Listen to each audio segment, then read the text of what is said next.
ومن يبخل فإنما يبخل عن نفسه। যে ব্যক্তি বখিলামি বা কৃপণতা করলো সে নিজের জন্যই কৃপণতা করলো। যে বখিল সে নিজের ক্ষতি করে, নিজে অন্য কারো ক্ষতি করতে পারে না।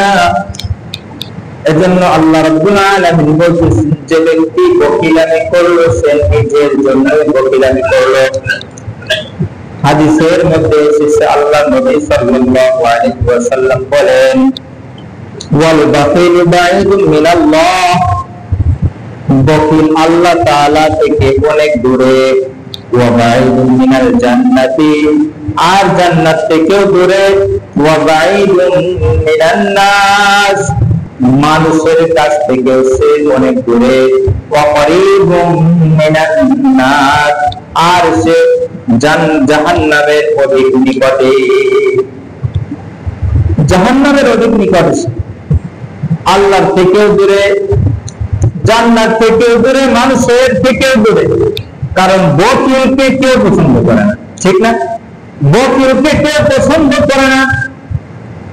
বকিলকে মানুষ পছন্দ এই জন্য করে না যে সে 10 তলা বিল্ডিং করতে পারে, কিন্তু একটা টাকা দিয়ে, 5টা টাকা দিয়ে একজন একটা চা খাওয়াতে পারে।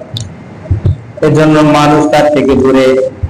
বিপদে আপদে বালা মুসিবতে ধনীর কাছে যায়, তো বকিলের কাছে গেলে বকিল বলে যে আমার এখন দেওয়ার মতো কায়দা নাই, হাতে টাকা পয়সা নাই, দেওয়া যাবে না, দাঁড়িয়ে যায়।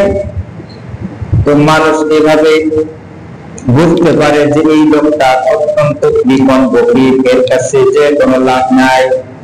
এজন্য বিপদে আপদে বালা মুসিবতে বকিলের পাশে মানুষ যাইতে চায় না। এটা মানুষ থেকেও শুধু। আর বকিল যেহেতু আল্লাহ তাআলার রাস্তায় দান করতে কার্পণ্যতা করে, আল্লাহর ঘরের কাজ হয়, মসজিদের কাজ হয়, মাদ্রাসার কাজ হয়, এতিম অসহায় দুর্বলদের জন্য যদি তাদের কাছে দিয়ে যাওয়া হয়, তো বকিলের কাছে গেলে বকিল দেয় না।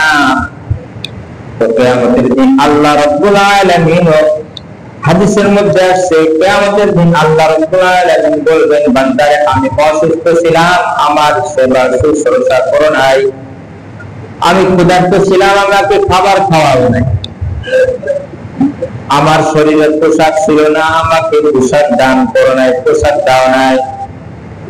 সুবহানাল্লাহ, আল্লাহ আপনি তো পবিত্র, আপনি তো খান না, আপনার তো রোগ হয় না, আপনাকে কিভাবে আমরা সেবা শুশ্রূষা করব?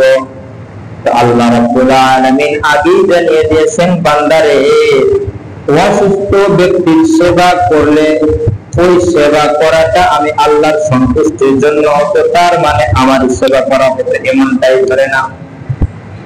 ক্ষুধার্ত ব্যক্তিকে খাবার খাওয়াইলে আমি আল্লাহ তাআলা খুশি হইতাম। যার পোশাক নাই তাকে একটু পোশাক ক্রয় করে দিলে আমি আল্লাহ তাআলা বড় খুশি হইতাম। ওই অসহায় গরিব মানুষগুলোর দিকে কি তোমার নজর যায় না?